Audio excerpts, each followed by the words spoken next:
Before I get into this, I should mention that I'm from an Arabic country, so the layout of houses or Airbnbs here might be a bit different from what you're used to in, say, American homes. The Airbnb we rented had just one bedroom, a small kitchen, a bathroom, and this massive living room. Now, when I say living room, you're probably picturing couches or sofas, but that's not what we had. This living room was traditionally Arabian. The seating was made up of long, low-padded benches that lined the walls, covered with plush cushions in bold colors like deep reds, oranges, and blues. In the center, there was a low wooden table where everyone gathered for tea or meals. The whole room had this really open, but still super cozy vibe. Beautiful patterned rugs covered the floor, and a decorative chandelier hung from the ceiling, casting a soft, warm glow across the room. It felt like stepping into a different world. We'd been looking forward to this family trip for months, just a simple getaway for the four of us, my parents, my older brother, and me. The Airbnb looked amazing in the photos, and we were all excited for some sun and relaxation. When we finally got there, the house didn't disappoint. It had everything we needed.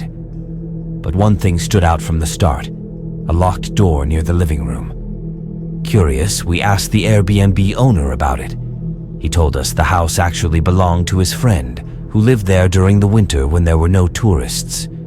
Every summer, his friend would rent the property out, but he kept his personal stuff locked in that room so he could use it again when he came back. Apparently, this kind of thing is pretty common with vacation rentals. At the time, we didn't think much of it. But that locked door stayed in my mind. The house seemed perfect otherwise, so we dropped our bags in the living room, too tired to unpack.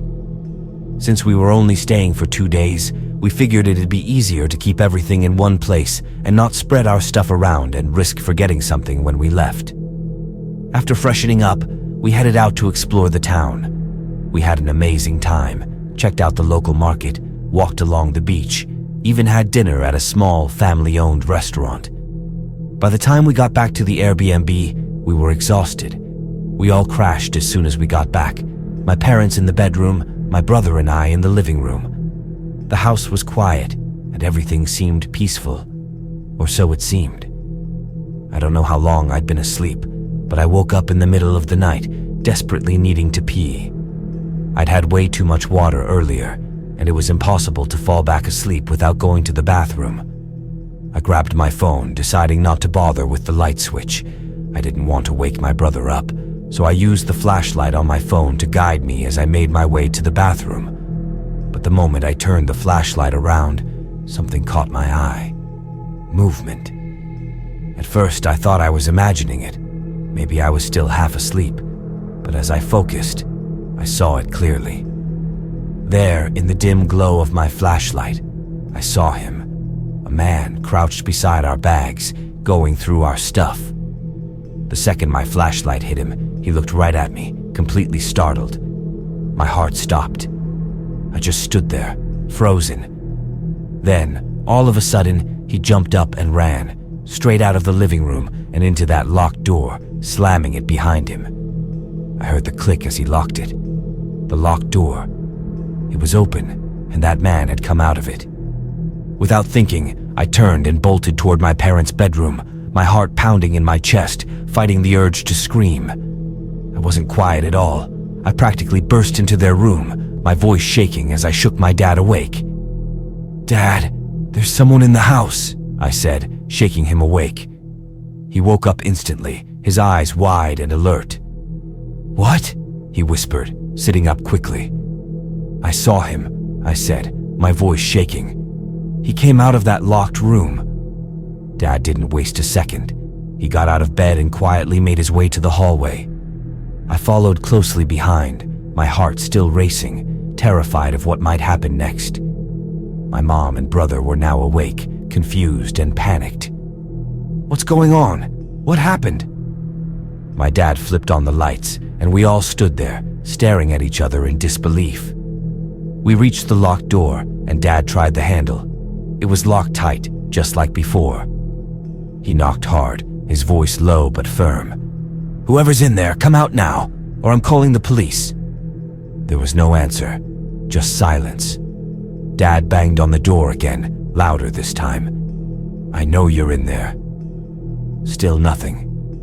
The quiet felt suffocating. Everything looked normal. The bags were still there, but I could tell things had been moved. Small things like my dad's wallet slightly out of place and my brother's backpack unzipped. But the man was gone. I tried to explain what I saw, how the locked door had been opened and a man had been going through our things, but my parents didn't believe me at first. "You must have been dreaming," my mom said. "You were probably sleepwalking." But I wasn't. I knew what I saw. Someone was in that room, waiting, watching. We didn't sleep for the rest of the night. My dad went around locking all the windows and double-checking the front door, while my mom tried to calm me down. But the real danger was inside, with us. No one really said much after that. You could see it in their faces. They were just as freaked out as I was. My brother tried cracking a few jokes to lighten the mood, but even he couldn't hide how tense he was. We all kept watching that locked door, expecting it to open at any moment. By morning, we were all exhausted, and the tension was still there. As soon as the sun was up, my dad called the Airbnb owner. At first, the guy seemed pretty calm, but the second my dad mentioned the door being unlocked, his tone changed. He tried to brush it off, but I could tell. He knew something. The owner showed up a couple of hours later, looking super uncomfortable. He just stood by the locked door with the keys in his hand, but didn't even bother trying to open it. "I told you, it's just storage," he said, sounding a bit annoyed. "My friend's personal stuff is in there. I can't touch it." My dad wasn't having it. "We're not leaving until you open that door," he said, standing firm. I could see the frustration building up, but the owner still refused to budge. "I can't," the owner said, his voice shaking a little. "It's private." My heart was racing again. "I saw someone come out of that room," I said, trying to keep my voice steady. "I know what I saw." The owner's face hardened. "You're really going to believe a kid?" he said, turning to my parents. "She was probably just dreaming." He wouldn't even look at me, and I could tell he didn't believe his own words. My dad tried the door, but it stayed locked. The owner wasn't going to open it, and it was clear there was something behind that door we weren't supposed to know about. Frustrated, my dad threatened to call the police. That's when the owner's whole attitude changed. "There's no need for that," he said quickly, stepping back. "I think it's best if you pack up and leave." The man even suggested he'd give us a full refund if we didn't like the house, as if that would make everything okay. My dad was ready to call the police, but my mom stepped in before things got worse. She didn't want to make the situation worse. She told him it was better if we just left, reminding him that we'd already gotten our refund and there was no need to get the authorities involved. "If the police show up and don't find anything, it'll only complicate things," she said. The way she said it, I couldn't help but feel like she didn't believe me, that maybe she thought I'd imagined it all. But I knew what I saw. With that, the decision was made. The next hour was a blur. We packed up our things quickly and left. I kept looking over my shoulder, half expecting that door to open and for the man to come out, but it stayed locked. As we drove away, I couldn't shake the feeling that we'd just escaped something much worse than we realized. There was a man behind that door, and the whole thing felt like a setup, something they do to rob families. I tried to tell my parents, but I don't think anyone really believed me. Even now, I can't shake the feeling that this wasn't the first time they've done it, and it probably won't be the last.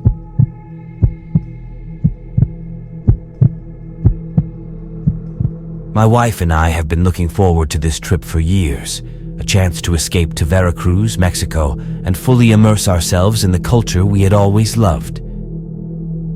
We found this small Airbnb house in a pretty lively neighborhood, a mix of tourists and locals. The houses were all similar in layout, simple but charming, and designed to give visitors a taste of Mexican life. We loved that everything was so close. We'd walk to the local supermarket, grab fresh food, and say hi to the neighbors as they went about their day.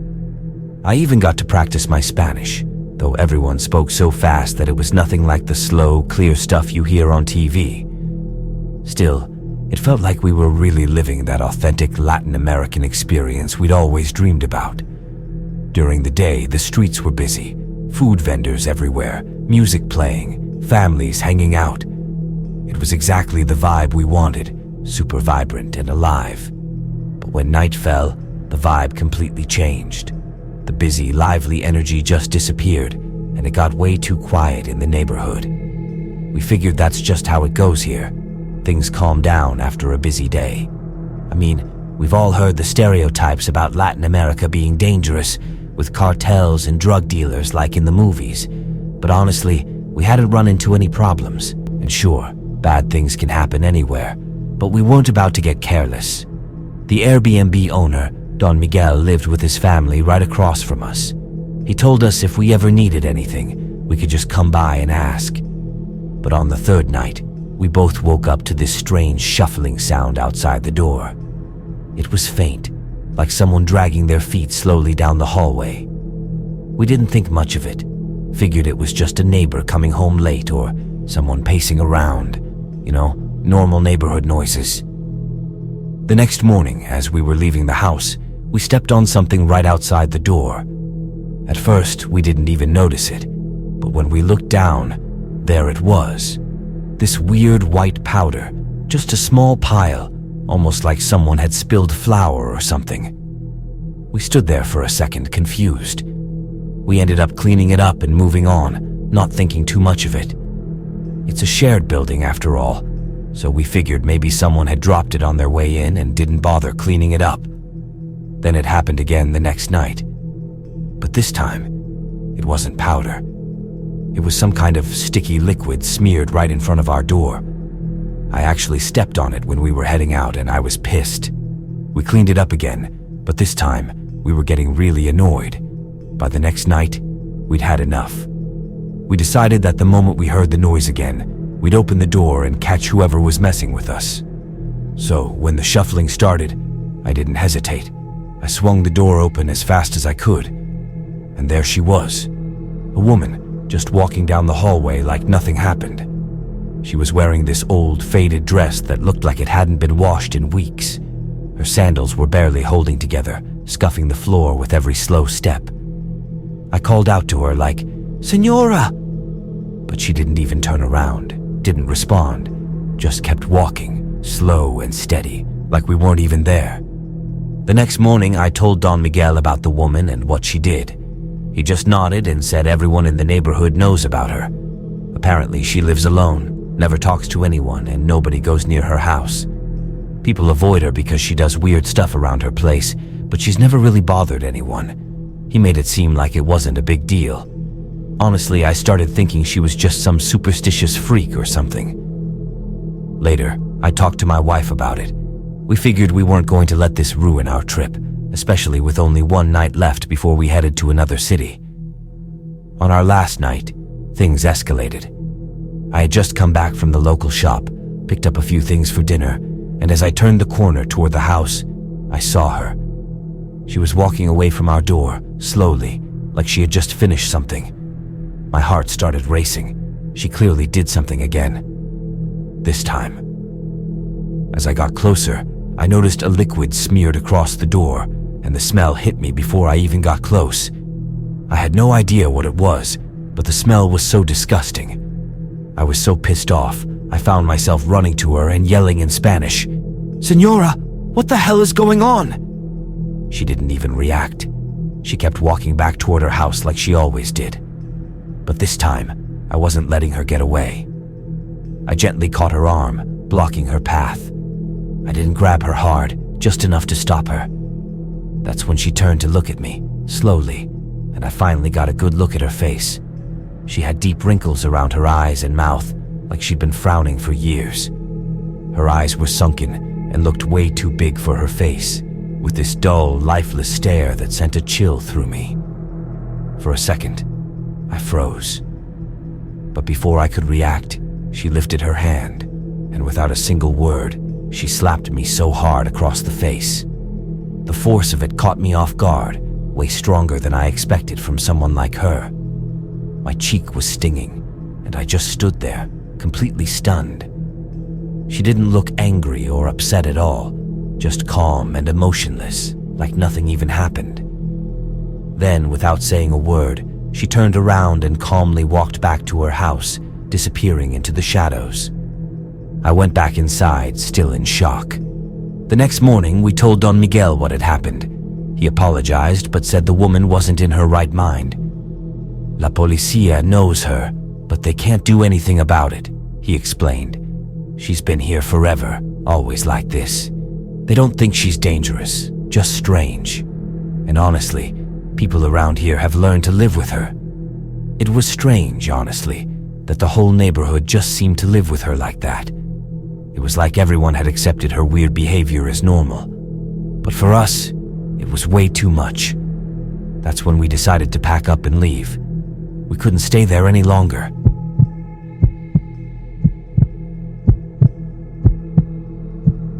I had just moved to a new city to continue my studies. The program I wanted wasn't offered at my local university, so I made the decision to move, excited but also nervous about starting fresh in a completely new place. It wasn't easy leaving behind everything. My family, my hometown, my friends. But this program was the next step in my academic career, and I knew it was worth it. Still, the idea of living on my own for the first time, in a city where I didn't know anyone, was overwhelming. When I arrived, I started looking for a place to rent, something affordable but not terrible. As a student, I knew I wouldn't find luxury, but I needed something decent and close to campus. After asking around, a few locals pointed me toward a neighborhood where most students rent. It wasn't the best part of town, but it was known to be cheap and safe enough.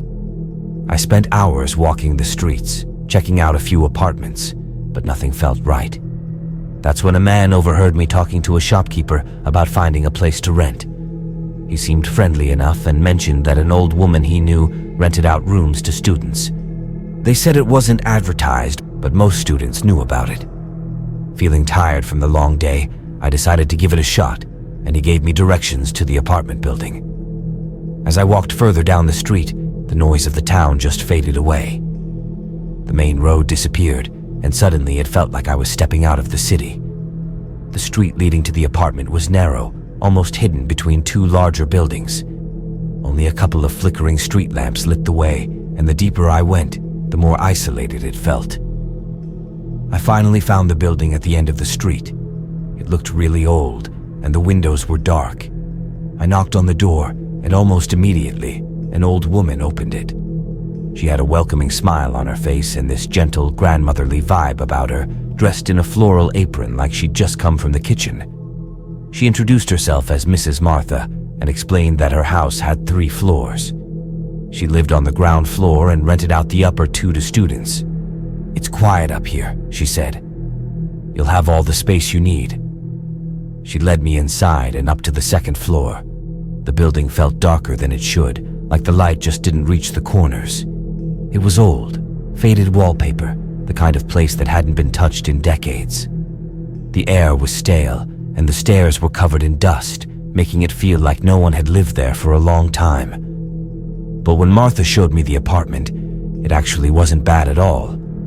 It was simple, minimalistic, with basic but decent furniture. Sure, it was a little dusty, but nothing I couldn't clean up. The simplicity of the place made me think I could really make it my own. Still, something about it didn't sit right with me. Maybe it was the street leading to the building, the way it felt completely cut off from everything, like no one ever came down that way. It had this weird, isolated vibe, like I'd stepped out of the world and no one knew I was there. Or maybe it was the way the darkness seemed to hang around the building, or the fact that I felt like I was the only one in the building. Sensing my hesitation, Martha said, "It's really the perfect place for a student like you," she said, her voice soft but insistent. "It's close to campus, and you won't find anything else this affordable nearby. Believe me, dear, the convenience is what really matters." She smiled, but the way she pressed me to stay only made the knot in my stomach tighten. but I had to admit, she had a point. It was late, I was exhausted from apartment hunting, and honestly, the place wasn't bad at all.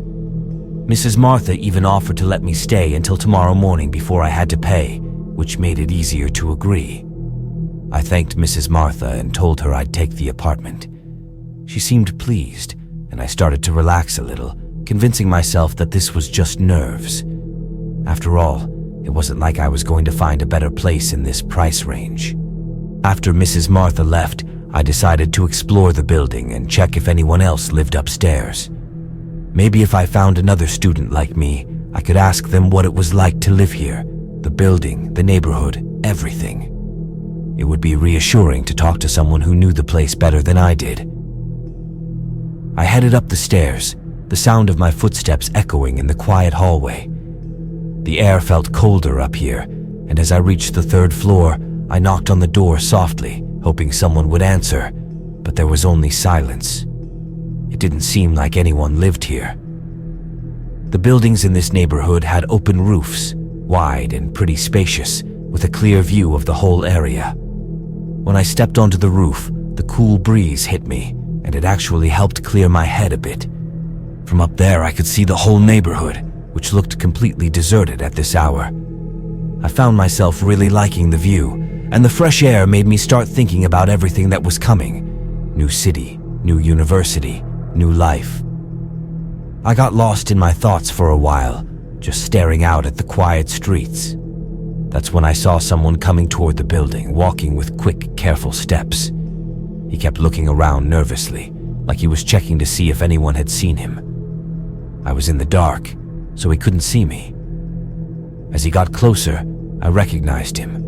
It was the same man who had shown me the apartment earlier. What was he doing here? Something about the way he was acting felt off. He reached the front door and then disappeared. I couldn't see everything from where I was, but I knew he had gone inside, and there was no one else to let him in but Mrs. Martha. I decided to go back to my apartment and lock the door, hoping this was all just a weird coincidence. As I made my way back downstairs, though, I stopped dead in my tracks. The man was standing in front of my door, unlocking it with a key. I quickly backed into one of the dark corners of the hallway, hiding in the shadows. For the first time, I was actually glad those dark corners existed. I held my breath, trying to stay calm. He went into my apartment, quietly closing the door behind him. After what felt like an eternity, the door opened again. This time, he looked frustrated, muttering to himself as he slammed the door shut and stormed down the stairs. I just stood there for a moment, trying to process what had just happened. Then I heard voices downstairs. I moved a little closer, keeping a safe distance. When I looked through the railings, I was shocked to see the man talking with Mrs. Martha. She was trying to calm him down, but he was clearly pissed off. "She wasn't in the house. You set me up. I paid you, and the girl's gone," the man said, pointing an accusing finger at Martha. Mrs. Martha's voice remained calm. "What do you mean she's gone? That's impossible. I just talked to her a while ago and I left her in the apartment. She's in there, just like we agreed." And that's when it all clicked. Mrs. Martha had set me up. I wasn't just renting an apartment. I was a target, lured here to be sold to that disgusting man. The realization hit me like a punch to the gut, and I knew I needed to get out before they realized I was still in the building. I quickly went back to the apartment and locked the door. I grabbed my phone and quickly called 911, my hands trembling as I tried to explain what had just happened. While waiting for the police, I started dragging anything I could find to block the door, the dresser, the chair, anything heavy. But with the adrenaline pumping, nothing felt heavy. Every second felt like an hour as I piled everything I could in front of the door, just praying it would hold until the police got there. The police arrived faster than I expected. They knocked on the door, calling out, and I finally let them in, feeling relieved but still shaking. I explained everything. How the man had a key, how he tried to break in, and how he and Martha were working together, probably using the house as some kind of brothel. But when the police questioned Martha, she denied everything, said no man had entered the building, and insisted I must have imagined it. I didn't have any solid proof, just my word against hers. But given the situation, the police took her in for further questioning. I replayed everything in my mind. The way she had been so insistent that I take the apartment. How she didn't even ask for payment up front and seemed too eager to let me settle in. It made me wonder, had she done this to other students before? How many people had she lured in like that, pretending to be helpful while setting them up? I couldn't help but feel lucky I had gone up to the roof when I did. I kept thinking about what would have happened if I had stayed in the apartment. The thought of the man walking in and attacking me while I was alone sent a chill down my spine.